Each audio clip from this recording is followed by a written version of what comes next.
lagi cek Khodam. Nih, Khodam gue aplikasi NU online yang gue download sebagai bekal bagi gue untuk membaca maulid, ratib, wirid, ataupun mengecek ayat-ayat yang gue butuhkan untuk gue sampaikan dalam materi dakwah gue. Orang kenapa sih bingung-bingung cari Khodam hingga ke alam yang gaib, yang dia tidak punya kompetensi apapun dalam hal itu, sehingga mudah sekali untuk dia dibohongi atau bahkan yang lebih buruk lagi, disesatkan oleh egonya sendiri untuk mencari bantuan hingga ke hal-hal yang dia gak bisa jamin bahwa itu benar-benar bantuan, bukan pancingan yang akan memperbudak dan menumbalkan kita. Cek Khodam. Khodam lu apa? Di era sekarang, Khodam itu banyak yang pasti sesuai dengan syariat Islam. Misalnya, buat lo yang mau menyelesaikan skripsi atau menulis di jurnal, lo bisa pakai Khodam namanya ChatGPT untuk mencari materi-materi yang lo butuhkan untuk karya ilmiah lo. Buat lo yang sedang nganggur dan butuh Khodam untuk cari kerja, lo gak usah jauh untuk mencari Khodam, tapi tinggal satu sentuhan jari, yaitu dengan lo mendownload LinkedIn dan memasukkan portofolio diri lo di sana agar lo dilirik oleh perusahaan-perusahaan besar yang akan mempekerjakan lo. Kalau lo butuh Khodam untuk jodoh, ya lo tinggal masuk tuh dengan WA ke grup-grup WhatsApp majelis taklim, baik bapak-bapak maupun ibu-ibu, untuk kemudian memperkenalkan dirinya sebagai orang baik, sehingga kemudian mendapatkan atensi dari bapak-bapak atau ibu-ibu itu yang nantinya akan memperkenalkan lu kepada anak-anaknya untuk ta'aruf dan akhirnya mendapatkan jodoh. Kalau lu butuh Khodam perjalanan lu, banyak aplikasi traveling yang bisa membantu lu dari mencari moda transportasinya, hotelnya, dan lain sebagainya. Jadi Khodam 4.0 itu adalah semua kecanggihan teknologi yang dalam sentuhan jari bisa lu manfaatkan untuk menyelesaikan semua kesulitan-kesulitan dan masalah-masalah lu dalam kehidupan. Khodam itu bahasa Arab yang artinya pembantu. Maka segala hal yang membantu lu itu disebut Khodam. Khodam bisa jadi dari makhluk gaib, sebagaimana dijelaskan dalam Suratul Anbiya ayat ke-82 yang mengisahkan tentang Nabi Sulaiman yang memakai Khodam jin. Namun di ayat tersebut jelas Nabi Sulaiman bukan meminta kepada jin, tapi meminta kepada Allah untuk menundukkan jin agar menjadi khodamnya. Sehingga Nabi Sulaiman menjadi rajanya dan jin menjadi khodamnya. Dua kata kuncinya. Nabi Sulaiman mintanya kepada Allah, dan yang kedua beliau yang menjadi rajanya. Menjadi bermasalah, sama-sama pakai khodam jin, kalau mintanya kepada jin, sehingga kemudian ada nilai kesyirikan di sana, dan kita yang diperbudak dengan jin sebagai rajanya, yang kemudian meminta tumbal yang aneh-aneh, yang di dalamnya ada kefasikan atau kemaksiatan. Maka sebenarnya kita itu gak perlu terlalu jauh untuk mencari Khodam, terlebih dalam agama. Selain kita sudah dikelilingi oleh Khodam 4.0 yang jelas-jelas bisa membantu kita, kita juga dikelilingi berbagai bantuan yang jauh lebih canggih dari Khodam-Khodam jin untuk kehidupan kita. Misalnya, Nabi Muhammad dalam salah satu riwayat menjelaskan bahwa khodam kita itu adalah 3 kulhu. Mu'awwidatain, yaitu kul a'udzu birabbin falak dan kul a'udzu birabbin nas, dan al-ikhlas, kul huwallahu ahad, dibaca sebelum tidur, ditiupkan ke tangan, kemudian diusapkan ke seluruh tubuh dari ujung kepala dan ujung kaki. Maka itu akan membebaskan kita dari segala ancaman, bukan hanya yang datangnya dari manusia, tapi yang datangnya dari bangsa jin, minal jinnati wan nas, dari bangsa jin maupun dari bangsa manusia yang mau menghancurkan kita melalui algoritma, melalui fitnah, karena atas dasar rasa iri dengki, melalui sihir sekalipun, tidak akan pernah bisa menghancurkan kita jika kita memegang 3 kulhu itu. Dan puncaknya, sebagaimana dijelaskan dalam surah Az-Zumar ayat 38, ketika terjadi dialog tentang orang-orang yang terancam lantaran berhala-berhala yang ada di zaman itu, maka orang yang selamat yang berkata hasbiyallah, cukuplah Allah sebagai pembantu kita untuk melindungi kita dari segala ancaman yang orang lain meminta perlindungan dari berhala-berhala itu, padahal berhala-berhala itu yang juga mengancam mereka sebenarnya. Sehingga seperti lingkaran setan, mereka diancam oleh berhala-berhala itu, disuruh menyembah, dan ketika menyembah mereka diperdaya oleh berhala-berhala itu. Begitu juga kadang khodam-khodam yang sering diceritakan kepada kita dari bangsa jin. Mereka berjanji membantu kita agar kita mau diperbudak oleh dia, dan setelah kita diperbudak, kita kemudian disesatkan oleh mereka. Begitu kata surat Jin ayat ke-6, yaitu menceritakan tentang sekelompok orang manusia yang meminta khodam dari bangsa jin, dan akhirnya khodam itu menjebak manusia-manusia itu pada kesalahan, kesesatan, bahkan kekafiran. Bayangkan ketika Ibnu Katsir menjelaskan tentang surat Jin ayat ke-6 tersebut, beliau katakan bahwa itu bercerita tentang seseorang yang dia memiliki ternak kambing, dan kemudian suatu hari di malam yang gelap, kambing-kambing itu diancam oleh terkaman serigala, dan kemudian si orang ini meminta dan memohon kepada serigala agar tidak menerkam kambingnya, dan akhirnya si serigala itu tidak jadi menerkam kambingnya. Karena target dia bukan kambingnya, tapi si pengembala itu. Bukan nyawa kambingnya, tapi iman si pengembala itu. Karena ternyata serigala itu adalah jin yang kemudian mengelabui manusia karena kecintaannya kepada gembalaannya, hingga kemudian dia harus memohon kepada jin yang mengelabui melalui serigala itu untuk kemudian orang-orang tersebut diselamatkan gembalaannya, tapi memang gembalanya tidak hilang, namun imannya yang hilang.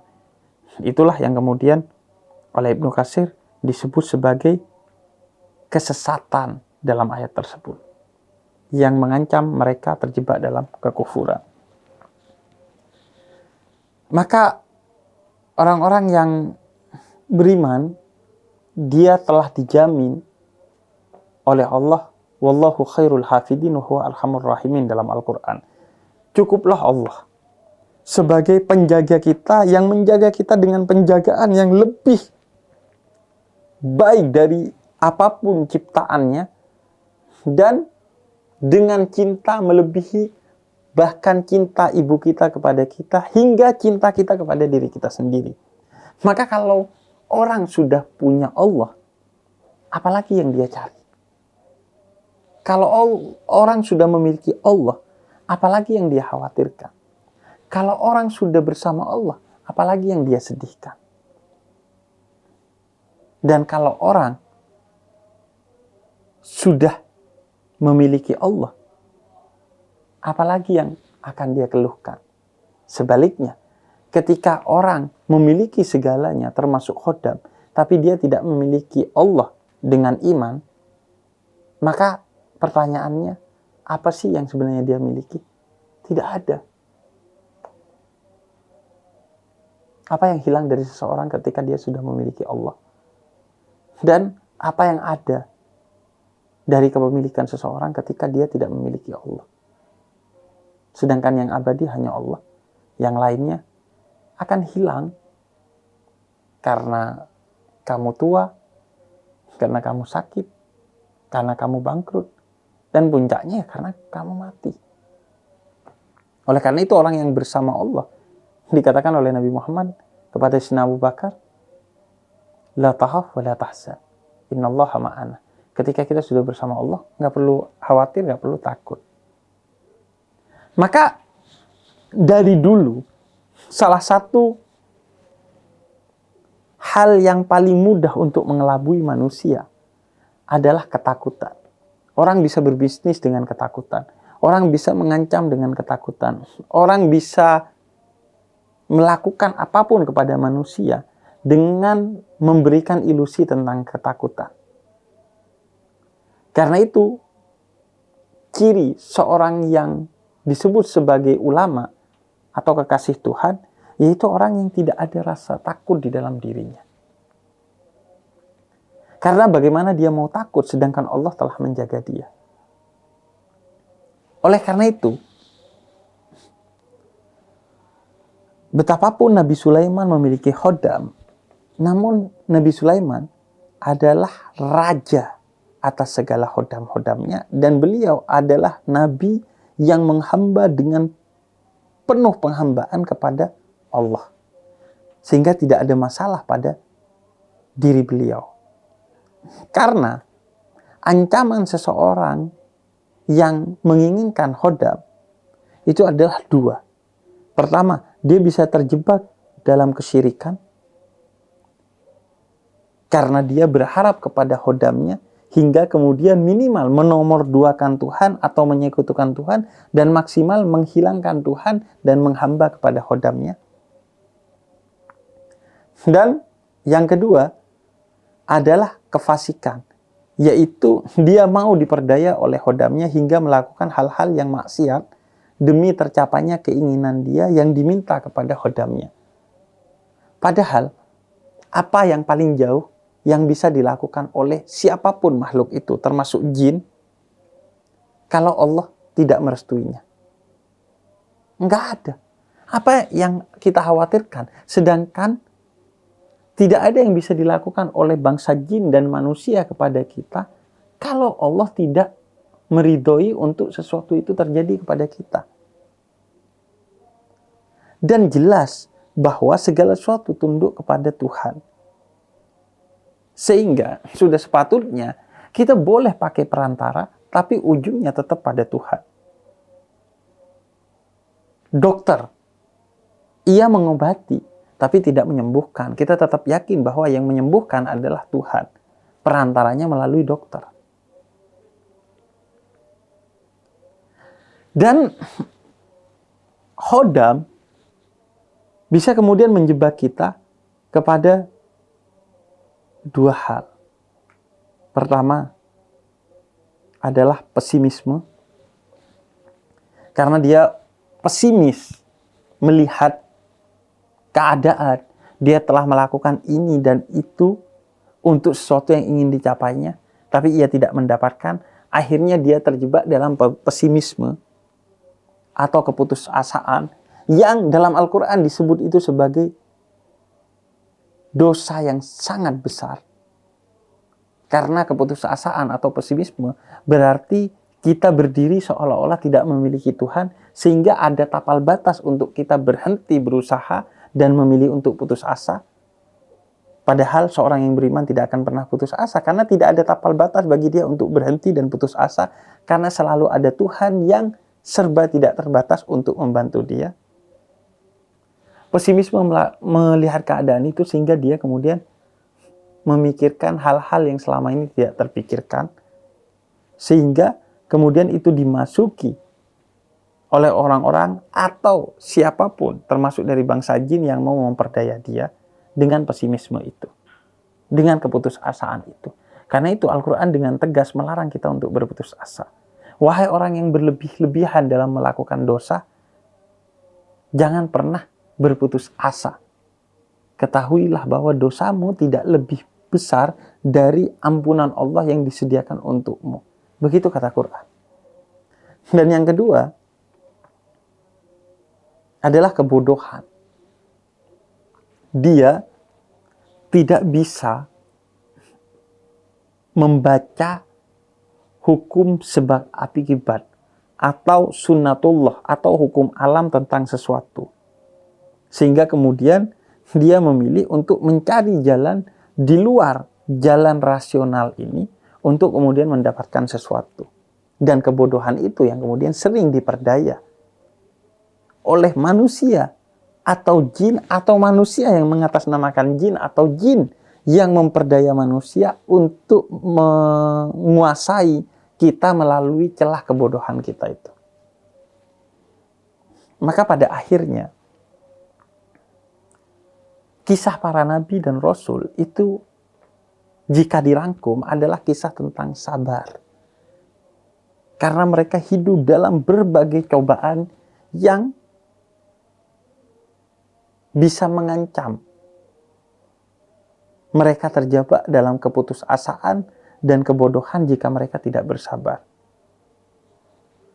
Nabi Yusuf bersabar 13 tahun. Nabi Yakub bersabar 14 tahun. Nabi Musa bersabar 40 tahun. Nabi Nuh bersabar 900 tahun. Kisah para nabi dan para rasul adalah kisah kesabaran. Kesabaran itu yang sering langka di zaman ini, sehingga kemudian seseorang mencari jalan instan untuk mencapai sesuatu. Jalan instan dalam versi jin melalui khodam, dan jalan instan dalam versi manusia melalui ordal. Dan semuanya sama-sama kemaksiatan, sesuatu yang dilarang dalam Islam.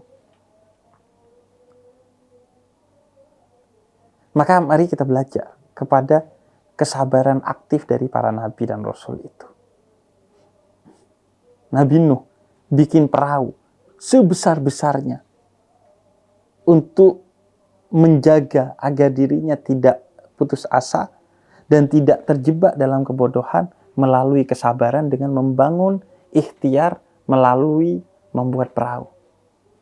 Nabi Muhammad menjaga dirinya agar tidak putus asa dan terjebak dalam kebodohan melalui kesabaran dengan berhijrah ketika ditempa berbagai tantangan yang begitu berat bagi misi kenabiannya. Sedangkan kita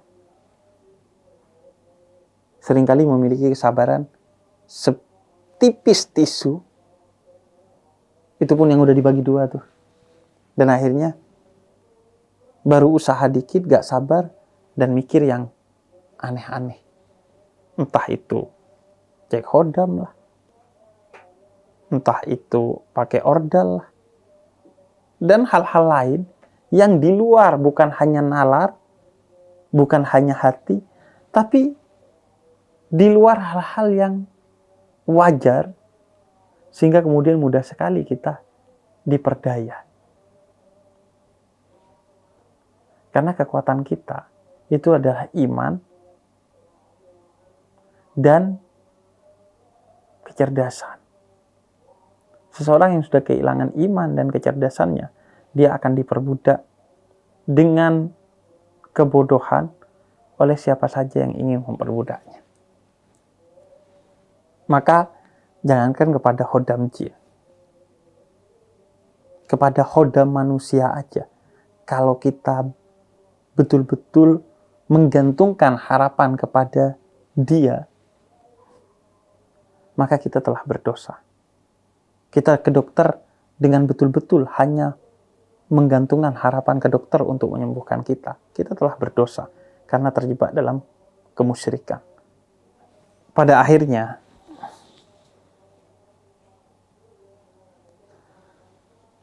seharusnya kita itu mengorbankan diri kita untuk menjadi khodam.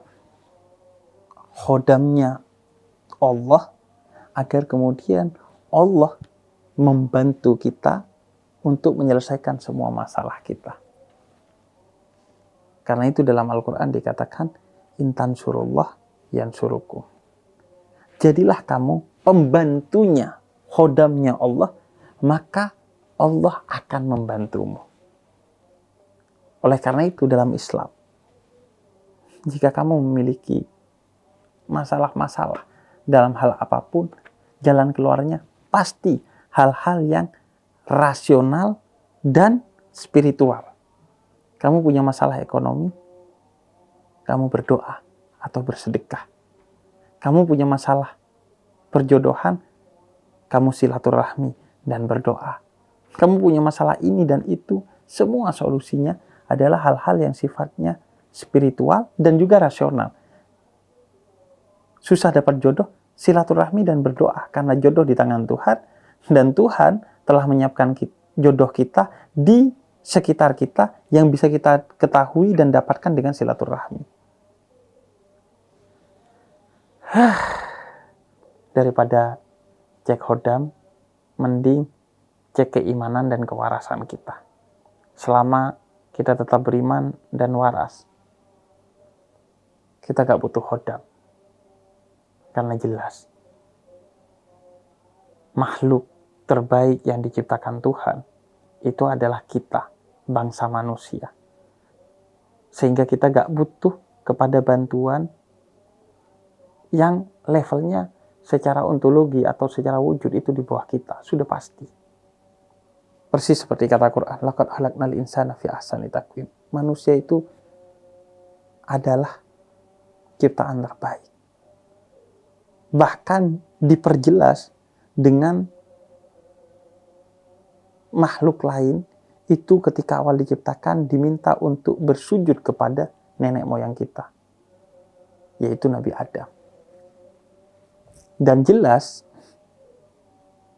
jin itu memiliki naluri untuk rasis dengan mengatakan mereka lebih unggul karena diciptakan dari api sehingga mereka tidak mau bersujud. Ada jin yang muslim, tapi kisah awal oleh Al-Quran dijelaskan penciptaan manusia dan makhluk-makhluk lainnya. Jin berkhianat kepada kita. Sehingga kalau kita berharap kepada jin dengan cek khodam, itu sungguh aneh.